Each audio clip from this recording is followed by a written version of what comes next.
Let's let's talk, and this then maybe leads us into the Immutable partnership more specifically, though there's a number of things about Turner that I want to understand better.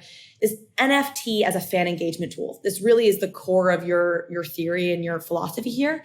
I'd love to hear you really flesh that out, and maybe in the context of so many people criticize NFTs being like, there's no point. You could do this in Web 2. Why is this really fundamentally different in your opinion? And so and I tell our team this all the time, that what we want to do is focus on driving value to our fans. That is sort of our North Star, our keys. That what we are producing, does it drive value for them? And value can come in a number of different ways. And I'm very careful in terms of that, because I don't want people to think, hey, value just means I spend $1 now and that's going to turn me into a millionaire tomorrow. What it means is that,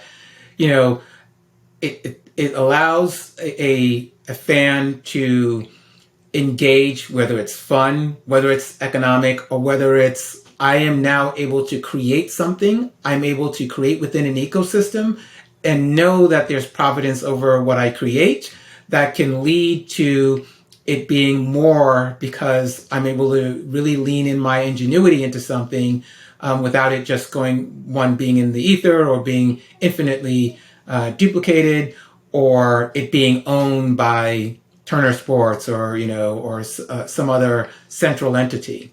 And that has profound effects, because I think if you think about it, and I always go back to my team and talk about the U.S. economy was built on the ability for property rights and ownership. And it wasn't because they invented money. It wasn't because they invented trade. It wasn't because they invented, farming. Those things were well invented before the U.S. Capitalist economy came.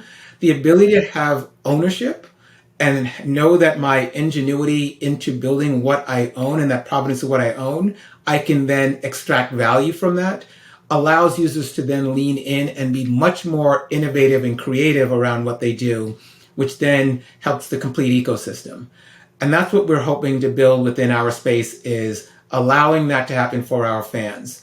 And so tying that directly into, okay, as a large company, what does that mean? And, at the end of the day, we produce things, and how does that drive to our fans? What that means to me and what it means to us is that we want to be able to create things that our fans love and enjoy, and that they can participate in a meaningful way. And as a media company, when sort of the internet came about, the creators' value in a digital form began to get really devalued.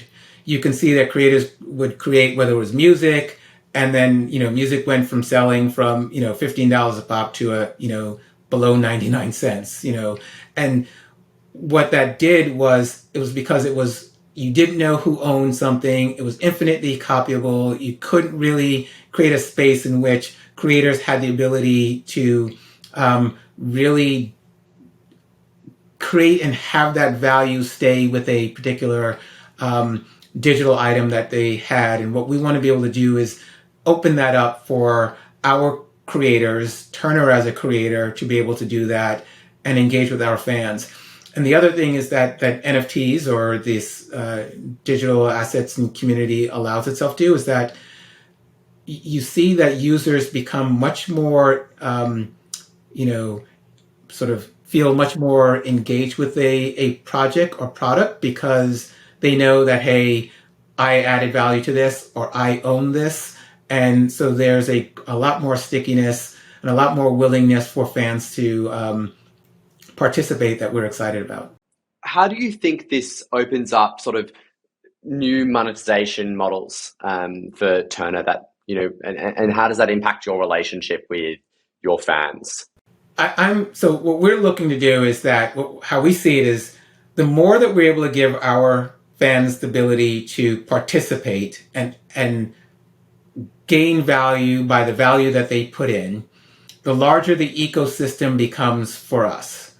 And so rather than where the current model is, we create something, we exchange that for monetary value, and that's where the relationship ends, or maybe the relationship extends to me extracting also your data so that I can, next time I create something again, I can tell you, hey, I want to sell you this thing again. Rather than having it that sort of one way, if the environment is that, hey, we've created something, you can add to it and then hopefully add to the environment in which you are participating in, and also extract value from that because you've added value into the ecosystem. That's a greater place for them to stay. We don't have to tell them, hey, come back. They're like, hey, no, this is my home. I am staying here. I love to be here. And then that also creates additional revenue streams for both us and our users as well.